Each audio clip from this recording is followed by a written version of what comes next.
The Road to 1,000 Breaking Runs, rack 25, 10 ball, 9-foot table, 4 1/8-inch pockets. Trying to do a little bit of a pot break here. Trying to make the balls in the sides, the 2 balls behind the 1, trying to make them in the sides. You'll notice the 7 did go on the side. Cue ball hit the side rail on the long rail, did come back, and I have a terrible shot on the 2. You will also see the 5 and the 9 are tied up. All I can say is saddle up. We're trying to do runouts here. We're not playing defense. So the 2 does go in the upper right-hand corner pocket.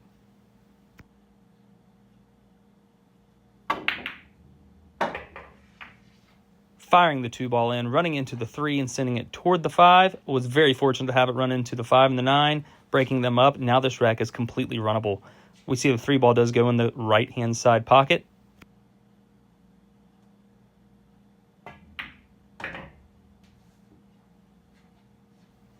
I hit the 3 ball there about 2 o'clock. Picture a clock. I cued about 2 o'clock on the cue ball.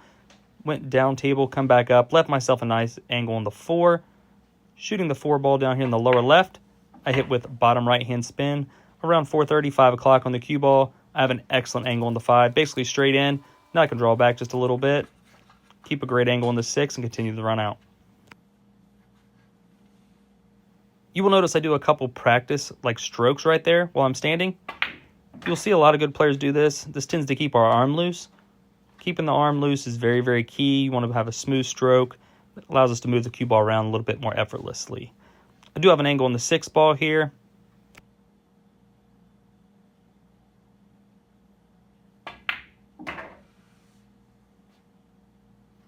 I elected to send the cue ball toward the left long rail. A little bit of right-hand spin to bring it back. I do have an angle on the 8. This is a little bit tricky, trying to hold the cue ball perfectly for the 9. My goal is to go 1 rail, 2 rail, 3 rails, and be straight in on the 9 in the upper left. You see me kind of tap the table there. I overroll position. Now I have a terrible angle on the 9. Thankfully, I am left-handed, so I can reach this shot very easily. And this next stroke is something I really want you to pay attention to. I'm hitting this with low spin, not a stop shot or a draw shot. It's more like a drag shot. Meaning I kind of send the cue ball toward the 9. It's just tilting backwards. It's not really spinning backwards like full rotations.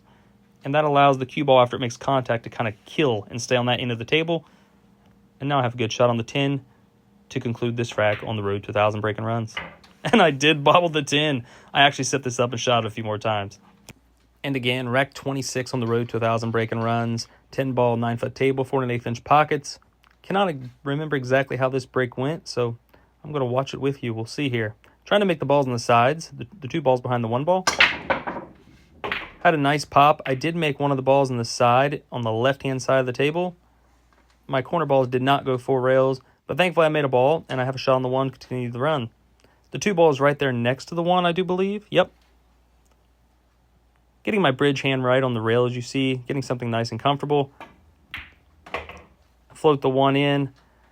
I wanted to leave myself more of an angle, but I failed here. I am left-handed, so I want to make sure I could reach the ball also. Now, playing shape on the 3, this might not be the correct way, but this is the way I was comfortable. A lot of people would follow with high spin, go off this end rail down here, and go back down toward the 3. I wanted to make sure I got there, so I cued low and trusted my stroke. Basically a draw shot, sending the cue ball back down table to the 3. I hit this ball very, very well. It's one of the more well-struck balls I've hit in a minute. I am a little flat on the 3. I do have a slight angle. Flat means basically straight in, but I do have a slight angle, so I'm going to shoot this 3 ball with a high left spin around 11 o'clock. Go 1 rail back out toward the middle of the table. The 4 is here in the bottom right. Definitely don't want to be straight in. You never want to be straight in usually. That way I can make sure to keep the cue ball off the rail so I can cue it nicely. Shooting the 4 ball, low left spin, coming back out toward the middle of the table. The 5 is right there on the side. You will notice when I shoot this 5 ball, I'm thinking about going from the 7 to the 8. I want to be very natural. So when I shoot this 5 ball with a draw shot around 6 o'clock, I draw back and make the cue ball go a little bit to the left, you'll see. So now when I make the 7, the natural path of the cue ball is to go toward the 8. I don't have to force anything. Another draw shot on the 7. Going up, sending the cue ball toward the 8. Closer to the object ball we can be, the more likely we are to pocket it, more accurate. Practice stroke or 2, keeping the arm loose, pocketing the 8 ball. I hit that with a low spin, basically a stop shot, a little bit of a draw shot. Popped off the rail, make sure to keep an angle on the 9. On this next shot, usually I would roll it, but I was scared of the drift possible. So I elected to stroke the 9-ball in with a little bit of high left spin, send the cue ball back across table. This takes all that variable completely away, and I pocket this 10-ball to conclude this rack on the road to 1,000 breaking runs. I appreciate you guys watching, and as always, I appreciate my sponsors. They've stuck with me for a long time.